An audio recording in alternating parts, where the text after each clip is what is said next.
Prince Charles, whose personal involvement in the project has helped to raise the £4 million the underwater excavation has cost, took to a boat to view the wreck at close quarters.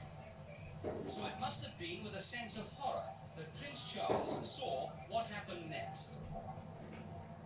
The giant yellow frame drops down towards the wreck. Horrific. Absolutely horrific.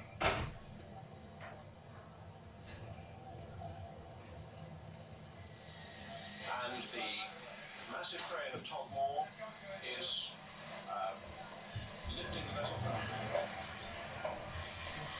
Wales is just unforgettable.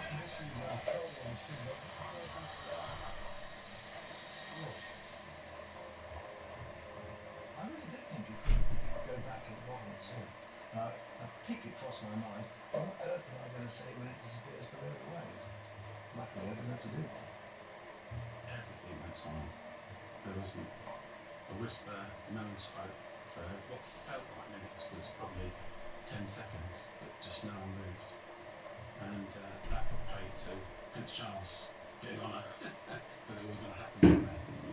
You know, the future King of England could have died live on TV, which I think would have changed the whole aspect of the recovery, to be honest. The important thing is to be British and not panic. So we didn't. And all was well. In retrospect, it's very easy to see why the crash happened. The corners of the lifting frame were connected to the legs with pins, and those pins hadn't been secured correctly by the Royal Engineers. Now, combined with that, one of the wires, instead of going straight up to the crane, actually went round the leg, which meant that that was shorter than all the others. And in the end, the combination of being a shorter strop and not suitable peg resulted in that side crashing down. The cable appeared to go in exactly the correct position. We had no reason to investigate further, and nor did we with any of the other slings. We didn't think to double check the crane sling. Perhaps we should have. The wreck has been lifted higher. The next problem was to get the barge underneath there to put her on, because we didn't want to suspend it, especially with everything that's gone on. We just wanted to get her on the barge. John Suddies was being really careful with how he lowered it down. But for us, watching from 50 metres away, we could just think, oh, just put it down, because things have been so tense. And you didn't feel that the hull was safe until it was safely on that barge. Now, this is Washington Roger. The Mary Rose is attempting to be lowered on to the barge. Everyone heaved a huge sigh of relief when the ship touched in the cradle and the cradle was lifted into the barge. It was like, whew, we did it. It was just amazing. And here on the Solent tonight, the Mary Rose is leaving the site where she's lain for more than 4 centuries to return to Portsmouth. Hopefully her journey this time will be less eventful than in 1545, when she sank while preparing to go to battle against France. It was absolutely amazing because the whole walls around Portsmouth Harbour were completely covered with people who were cheering and clapping, and spotlights were sort of panning all over the ship. There were people everywhere running down the high street in Old Portsmouth, dropping their cars and running out to see the Mary Rose come in. So it is very dramatic. There was this ship just being towed back with all its engineering around it into the harbour and getting a superb welcome, just like the welcome they'd given to the aircraft carriers when they came back from the Falklands.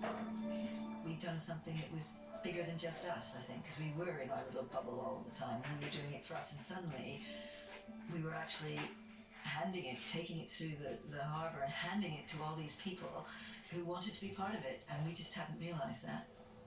There were lots of parties, people went to the pub. It was obviously a really good night because I don't remember too much of it. Chris Dobbs apparently will go down in history for dancing with Margaret Rule, still in his dry suit. And I seem to remember that as he went around the pubs, People were pouring beer into his dry suit, and he was schluffing along ever increasingly more slowly, and eventually he had to be emptied out, I think, before he could proceed. We had a few japes that night, and lots of jokes and some really good dancing, and I expect that many of us can't remember a lot of the rest of the weekend. Daytime, and a boatload of people looking at the wreck on the barge.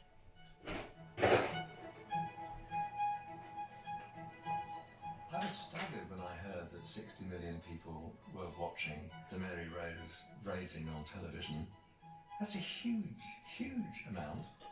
I don't think it was less than royal weddings. And I think it was a good news story. You know, an example of absolutely bonkers British ideas, like Concorde or the Channel Tunnel, to raise this ship from the bottom of the sea. Maybe the nation at the time needed something different other than thinking about war in 1982. People wanted something to rejoice, and it was one of the things that did that. I think certainly Britain today could do with another Mary Rose being raised. I think it might cheer people up. Every once in a while you do need something that reminds you of your past and is not purely economy driven. In the days after the lift, the fallout between the Mary Rose Trust and the Royal Engineers spilled into the press. There was certainly media speculation immediately after the Mary Rose recovery, actually lasting a few weeks. And right from the beginning, there seemed to have been something